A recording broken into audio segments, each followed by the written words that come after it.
So when you talk about the not making it out of the second round, do you feel like people want you to say that and then sort of doubt your ability as a player or as do they want to doubt or do I doubt you? Do you think that that is almost the wish that they want to sort of say to you, okay, you have not been able to make it out of the second round. What does this mean about who Donovan Mitchell is? Yeah, I think it's easy. I mean, that's the role that's my job. Like, you know what I mean?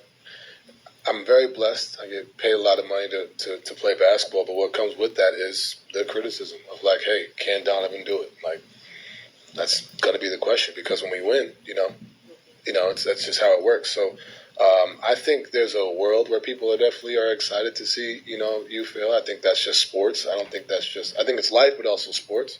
But I also know there's a bunch of people in Cleveland and other cities I know rooting, for it to happen. So for me, not really getting consumed by that and understanding like, hey, this loss definitely messed me up a little bit. You know what I mean? More so than most years, and that's what it's going to take for it to not happen again. And I made the joke after the end of the year, like, this could happen 8 more times. I'm not going to stop.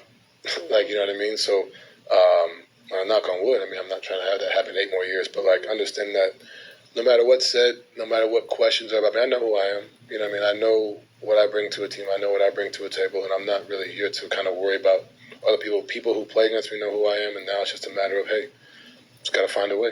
And that's pretty much it. You said this one more so than the others. Mm-hmm. Why?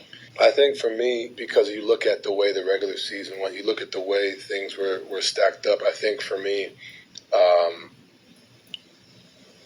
it was just, in my mind, it was like, this is supposed to.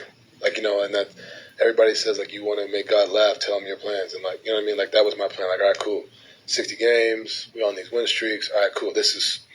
I'm not saying we took anything for granted at all by any means, but I said like this, it just felt like this was that time. You know what I mean? I think everybody can agree with that. So I think that's why when it ended so abruptly, like even the summer, like I didn't have any plans. Like I didn't know what to do. Like, you know what I mean? Like, so that's why I think I found myself like, even though I was moving around and different things, I found myself still just sitting there just trying to process like that we don't play tomorrow, like, you know what I mean, like that.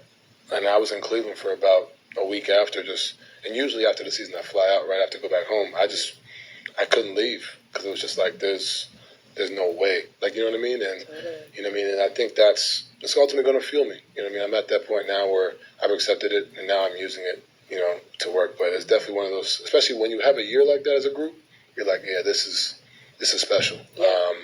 So, it happens, and you got to find a way to move on and